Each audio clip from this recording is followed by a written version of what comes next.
I'm James Spann. This is the afternoon edition of the Weather Xtreme video. This is for Thursday, the 10th of May. One more nice day. Then things turn a bit wet over the weekend. Let's get in there and take a look. We'll start with some Skycam shots around the network. A water theme today. We'll work our way from north to south. That's the Skycam overlooking the Tennessee River in Decatur on a brilliantly sunny spring afternoon. Just gorgeous.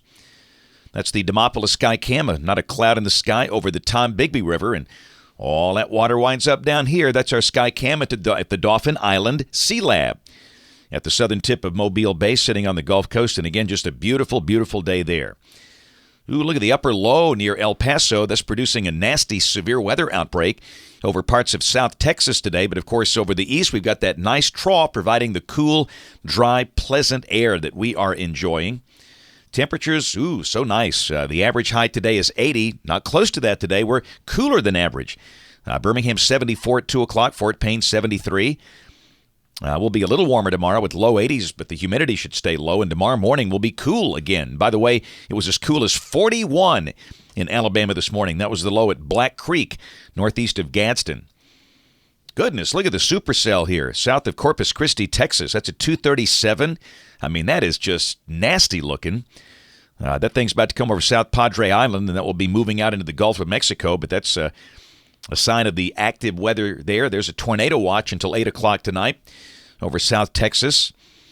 A number of supercells in progress there. And by the way, we don't expect any severe weather here when that stuff gets in here.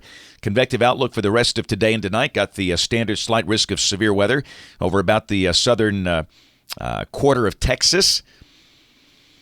And look at the rain numbers are really coming up. This is from the HPC guys down through Tuesday morning of next week at 7 o'clock. And this is now really ramping up. Look at Mobile with 6.5 inches of rain.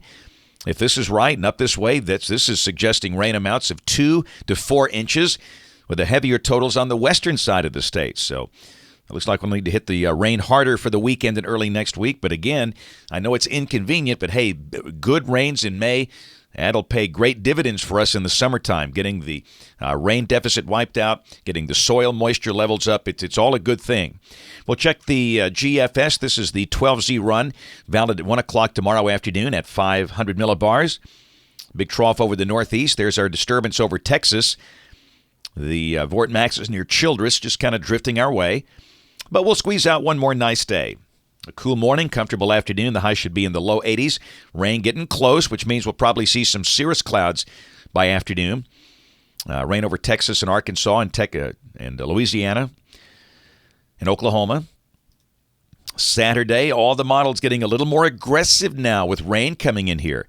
Maybe as early as Saturday morning, so it looks like on this update we'll have to hit the rain chances harder for Saturday. Highs in the 70s. In fact, the GFS is spitting out a pop. That's probability of precipitation of 92% for the daytime hours on Saturday. Wow. So that might be an issue. And Sunday, Mother's Day, looks pretty wet as well. A broad surface low is near Baton Rouge. So the weekend looking wet. Occasional showers and storms both Saturday and Sunday with highs in the 70s. There's Monday of next week back in the upper levels. And again, the core of the westerlies are up north. There's just kind of a weakness in through here, what's left of that disturbance over Texas, and a new vortex back in the southwest. And we're kind of socked in with moisture, although this is suggesting the coverage of rain might decrease a little bit on Monday. There's Tuesday. There's nothing to sweep the moisture out. It's just that the dynamic support weakens, so we'll have scattered showers and storms early in the week. And Wednesday, some evidence the air tries to dry out from the north. And Thursday of next week, the flow is light and variable here. The stronger winds aloft are up north, and that shows a pretty quiet pattern, maybe some showers for the southern half of the state. Let's go out there a few more days. May 23rd. Yes, it's the bogus tropical system of the day on the GFS. It's almost that time of the year. I mean, again, this is valid May 23rd. That's a week away from the start of hurricane season. And sure enough, it's got a tropical storm near Key West and off the western tip of Cuba. But we all know more than likely that might not happen. It probably won't. And the end of the forecast on the 26th got a broad trough over the east that picks that low up and takes it off into the Atlantic. And if that's right, we would be in pretty good shape with dry continental air. But again, the good news, no sign of any major severe weather issues for the next 15 days. That's it for the Weather Extreme video today. We'll have notes on the blog. Next video here by 7 o'clock tomorrow morning. And don't forget to watch us on ABC 3340 News on the live stream or the television side at 4, 5, 6, and 10 o'clock Central Time. Thanks for watching. Have a great evening, and God bless. The first thing you've got to understand, you cannot rely on an outdoor siren.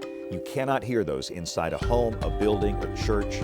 It won't work. You've got to get something inside your house. That's a weather radio or maybe a smartphone app. We work with a company that's developed a wonderful weather radio app for Android phones and iPhones. It knows where you are, and if you're in a tornado warning polygon, you get the warning. And if you're not, you don't. It's an effective device, and it's a great way to be sure you get the warning.